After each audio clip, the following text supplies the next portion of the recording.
नमस्कार साथियों, मैं ओबीसी महेंद्र सिंह ओबीसी महासभा से। साथियों, जैसा कि आप सभी जानते हैं कि 13 जुलाई को ओबीसी आरक्षण जो 27% कमलनाथ जी की सरकार में बढ़ाया गया था, उस पर स्टे लगा दिया गया है और ये कहते हुए आगे बढ़ा दिया गया है कि 14% पर ओबीसी की भर्ती कीजिए। और 14 तारीख को इस विषय को लेकर काफ़ी गर्मा गर्मी रही। मुख्यमंत्री जी जो मध्य प्रदेश के हैं, उन्होंने पिछड़ा वर्ग के विधायकों के साथ बैठक ली, भोजन कराया उन्होंने घर पर और चुप करा दिया कि आपको कुछ नहीं बोलना है, अगर विधायक बने रहना है तो।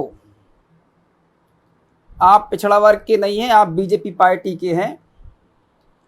और मैं एक बहुत बड़े षड्यंत्र को भी आपको बताना चाहता हूं, ताकि आपको वो जानकारी मिल सके जो सही है और उस पर हम सोशल मीडिया के माध्यम से अपनी बात को रख सकें। तो साथियों, कल शाम को दोपहर में ही पहले तो गृह मंत्री नरोत्तम मिश्रा जी सामने आए। उन्होंने कहा कमलनाथ जी ने असंवैधानिक तरीके से पिछड़ा वर्ग आरक्षण को लागू करना चाहा था वोट बैंक के लिए। और इसके बाद शिवराज सिंह चौहान जी सामने आए। साथियों देखिए, मैं ज़्यादा ओजस्वी नहीं बोलना चाहता हूं, क्योंकि मेरा उद्देश्य है कि आपको चीज़ें समझ में आ जाएं कि आखिर है क्या।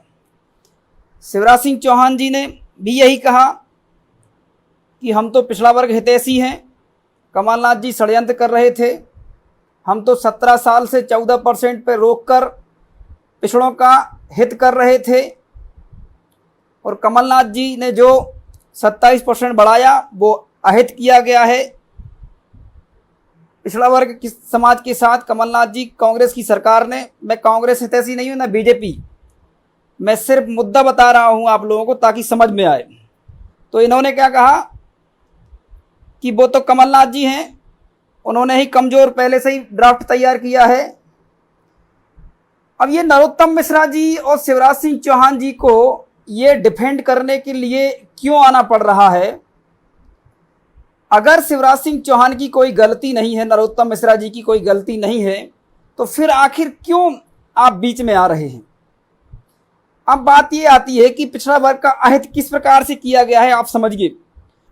2014 में जब प्रधानमंत्री मोदी जी प्रचार कर रहे थे, तो उस समय रो रो के कह रहे थे कि मैं पिछड़ा वर्ग से आता हूं, कांग्रेस मुझे गलत कह रही है, मुझे परेशान कर रही है, मुझे शूद्र कह रही है। ये मोदी जी कहते थे। आप लोग ये जानकारी भी सोशल मीडिया के माध्यम से प्राप्त कर लेना कि मोदी जी ने कई बार कहा कि मैं शूद्र हूं, मुझे कांग्रेस के लोग परेशान करते हैं। तो जैसे ही मोदी जी की सरकार बनी और मोदी जी ने तुरंत 314 आईएएस अधिकारी जो सेलेक्ट हो चुके थे, ट्रेनिंग ले चुके थे, उनके ऊपर डंडा फेरते हुए और उनके 314 आईएएस अधिकारियों को ट्रेनिंग जो किए हुए थे खत्म कर दिया। मतलब उनकी नियुक्ति नहीं दी और क्रीमी लेयर लगा दिया। क्रीमी लेयर लगा के उनको हटा दिया। क्रीमी लेयर की शर्त उस समय बनाई गई कि अगर ओबीसी समाज के किसी भी व्यक्ति की 8 लाख से भी ज़्यादा आय है, 6 लाख से भी ज़्यादा आय है, तो वो अब आईएएस अधिकारी नहीं बन पाएगा। और उसी समय 8 लाख की आय वाले सवर्ण को बाद में इन्होंने गरीब बता दिया ईडब्ल्यूएस के माध्यम से बाद में। तो एक ये षड्यंत्र किया कि 314 आईएएस अधिकारियों को आपके बनने से रोक दिया। मोदी जी का षड्यंत्र समझिए, क्योंकि कल शिवराज सिंह चौहान जी ने कहा कि बीजेपी इंडिया जो है पिछड़ा वर्ग हितैषी है, आयोग बनाया है और तरह तरह की दुनिया भर की बातें की, और सारा सब कुछ झूठ था। बच्चा भी 5 साल का समझ सकता है कि ये शिवराज सिंह चौहान, नरोत्तम मिश्रा कितना झूठ बोल रहे हैं। तो पहले तो उन्होंने ये किया। दूसरा मोदी जी का स्टेप समझिए आप, ये बहुत खतरनाक स्टेप था और ये इतना खतरनाक था कि आपकी सारी नौकरी छीन ली। कैसे?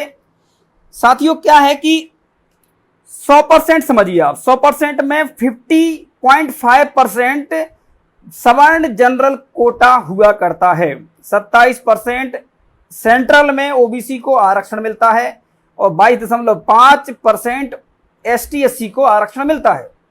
अब 49.5% जो ओबीसी और एसटी एससी को मिलता है, जिसकी संख्या इस देश के अंदर 90% के लगभग है। और दूसरी बात, जो 51% जो रिजर्व किया गया था, उसमें ओबीसी एसटी एससी के लोग सीट ले सकते थे। कैसे, इसको समझें। पहले क्या होता था कि ओबीसी का व्यक्ति अपने कोटे में परीक्षा देता था, अगर सामान्य के कट ऑफ से ओबीसी का व्यक्ति ओबीसी के वर्ग में ज्यादा अंक लेके आता था, तो वो सवर्ण जो कोटा है, जो जिसे जनरल कोटा कहते हैं, सामान्य कोटा कहते हैं, वहां से सीट मिलती थी। पर मोदी जी जैसे ही मोदी जी आए, उन्होंने बंद कर दिया। अब सिर्फ आप अपने कोटे में ही, जो आज की स्थिति में 65% समाज है ओबीसी समाज, उसको सिर्फ और सिर्फ मध्य प्रदेश में 14 और सेंट्रल में 27 दिया जा रहा है, जबकि मध्य प्रदेश में 58% और देश में 65% से ऊपर संख्या है। आप लोग समझ गए होंगे मोदी का षड्यंत्र, आरएसएस का षड्यंत्र। फिर क्या किया, फिर मोदी ने देखा तो नीट जो होती है, जिससे डॉक्टर बनते हैं, तो सर्वप्रथम 11,027 जो 42,000 कुछ पोस्ट थी, उनमें से 11,027 को खत्म कर दिया आरक्षण ओबीसी का। और आज जो नीट का जो मुद्दा है, जो आज तेजस्वी यादव और स्टैलिन से लेके पूरे देश का जो जागरूक पिछड़ा वर्ग के नेता हैं या जागरूक लोग ने भी मतलब ओबीसी हितैषी जो सोशलिस्ट हैं या जो संगठन हैं, वो नीट के मुद्दे को लेके इतने गंभीर क्यों है, उसको समझिए। मोदी जी ने डॉक्टर जो बनते हैं, वो जो परीक्षा होती है उसमें ओबीसी, तो उन्होंने ओबीसी का आरक्षण नीट में खत्म कर दिया। अब ये समझने की जरूरत है कि आखिर ये मोदी क्यों कर रहे हैं ऐसा। मोदी जी आरएसएस के व्यक्ति हैं और आरएसएस की विचारधारा है कि ओबीसी एसटी एससी को गुलाम बनाया जाए।